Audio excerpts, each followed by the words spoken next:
सीमा जी आज वैसे ही 2 बार छत से चढ़ उतर चुकी थी और किंचित थक भी गई थी कि तीसरी बार जब कॉल बेल बजा तब उन्होंने झुझलाकर दरवाज़ा खोला और भी गुस्सा आ गया। देखा सामने एक लड़का खड़ा था जो यकीनन पहली बार इस घर में आया था, पर उन्होंने उसे बाजार जाते हुए या पार्क में टहलते हुए 2-1 बार उसे प्रिया को नमस्ते करते हुए ज़रूर देखा था। इसलिए ना चाहते हुए भी उनकी आवाज़ में तल्खी आ गई। क्या है? इतना क्या बावला होकर कॉल बेल बजाए जा रहे हो? मैं आ तो रही थी ना, कहीं मर तो नहीं गई थी। उनकी डांट से सकपका कर वह लड़का बोला, आंटी ये घर प्रिया मैडम का है ना, ज़रा प्रिया जी को बुला दीजिए, उन्हें हमारे प्रोग्राम में इनवाइट करना है। ये घर प्रिया का नहीं, ये घर मेरा है। तुमने यह नाम की तख्ती नहीं देखी क्या? तो फिर तुमने ऐसे कैसे पूछ लिया कि प्रिया का घर यही है? सीमा जी ने उस लड़के को घूरते हुए गुस्से से कहा। सीमा जी की तेज कर्कश आवाज़ अगल बगल के पड़ोसियों ने तो सुना ही, और सामने वाली मिसराइन तो अपनी उत्सुकता दबा नहीं पाई और गेट से बाहर आकर सुनने लग गईं कि अब देखें आगे क्या तमाशा होने वाला है। और उधर रसोई में काम करती हुई प्रिया के हाथ एकदम रुक गए और सांस ऊपर की ऊपर रह गई कि पता नहीं अब सीमा जी उसे अंदर आकर कितना कुछ सुनाएंगी। आज तो उनका गुस्सा झेलना बड़ा मुश्किल हो जाएगा। खैर वो लड़का तो इनविटेशन कार्ड देकर चला गया। अब जब सीमा जी ने गेट बंद किया और बड़बड़ाते हुए ड्राइंग रूम में प्रवेश किया तो बाप बेटे चुपचाप चाय पीने का स्वांग करने लगे। दोनों को पता था कि अब ज्वालामुखी फटने वाला ही है, विस्फोट होने वाला ही है। और फिर सीमा जी बेचारी प्रिया को क्या क्या सुनाएंगी उसका कोई ठिकाना नहीं। सबसे ज़्यादा तो उन्हें प्रिया पर तरस आ रहा था और सीमा जी का बड़बड़ाना चालू था कि गेट के सामने ही नेम प्लेट का इतना बड़ा बोर्ड लगा है, वहाँ पर साफ साफ बड़े अक्षरों में सीमा सदन लिखा हुआ है, लेकिन इन मुँहों को दिखता नहीं है। अरे ऐसे कैसे कहते हैं प्रिया का घर है? प्रिया इस घर की बहू है और इस नाते इस घर में रहती है, पर घर तो उसका नहीं है ना। कहाँ तो हमने सारी जिंदगी की कमाई लगाकर ये घर बनाया और जो तब जाकर उस पर मेरा नाम लिखा गया है, पर इस घर में कुछ लोगों को इतना भी बर्दाश्त नहीं होता है। इस घर को अपना बताकर और मेरे जीते जी इस घर को हथियाने पर तुले हुए हैं।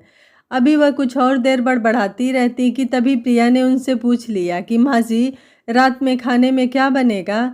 उन्होंने प्रिया को ऊपर से नीचे तक देखा और उसी गुस्से में कहा कि तुम्हारे जान पहचान वाले लोग क्या तमीज़ से बात करना नहीं जानते?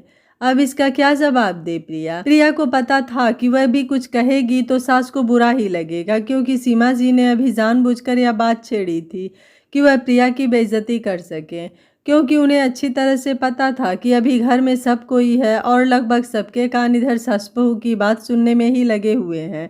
इसलिए प्रिया ने धीरे से कहा, मैं अनिल को समझा दूंगी माँ जी, अगर उसने कुछ गलत कहा हो तो मैं उसकी तरफ से आपसे माफ़ी मांगती हूँ। हालांकि प्रिया की आवाज़ में पर्याप्त विनम्रता थी, लेकिन सीमा जी को उस विनम्रता में भी एक दृढ़ता का आभास हो रहा था, जिससे वह कुछ ज़्यादा ही कुढ़ गईं और अपने शब्दों को कुछ और तीखा बनाते हुए बोली, बात यह नहीं है कि उसने कुछ गलत कहा या सही कहा। क्या तुमने उसे यह नहीं बताया है कि यह घर मेरे नाम से है? तुम्हें अभी इस घर में आए हुए 2 महीने ही हुए हैं और तुमने सबको यह बता रखा है कि यह घर तुम्हारा है, तुम्हारे पति के नाम से है, ताकि तुम जल्दी से जल्दी मुझे और अपने ससुर जी को स्वर्ग पहुंचा दो और इस घर पर राज कर सको।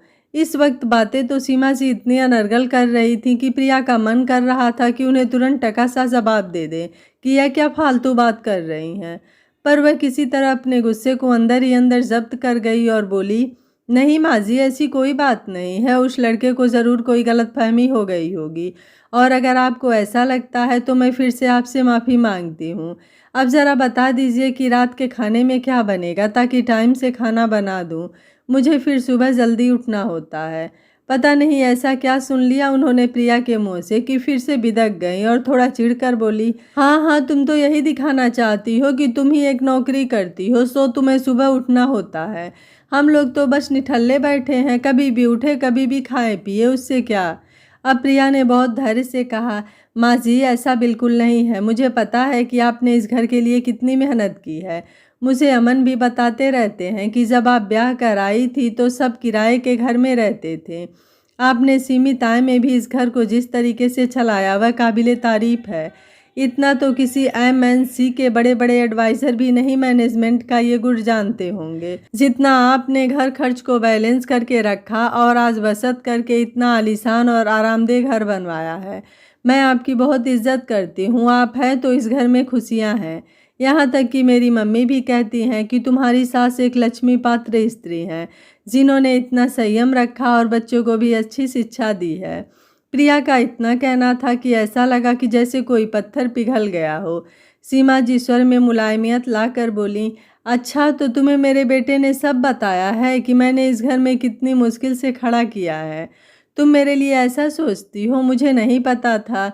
ये बात सच है कि इस घर को बनाने में मैंने कितनी मेहनत की है, कि आज भी सब याद है। कई बार मजदूर कम पड़ जाते थे तो मैंने ईंटें तक उठाई है, कभी पैसे कम पड़ जाते तो अपने गहने तक बेचने पड़े, तब जाकर यह घर तैयार हुआ है। इस घर की एक एक ईंट से मेरी आत्मा जुड़ी हुई है।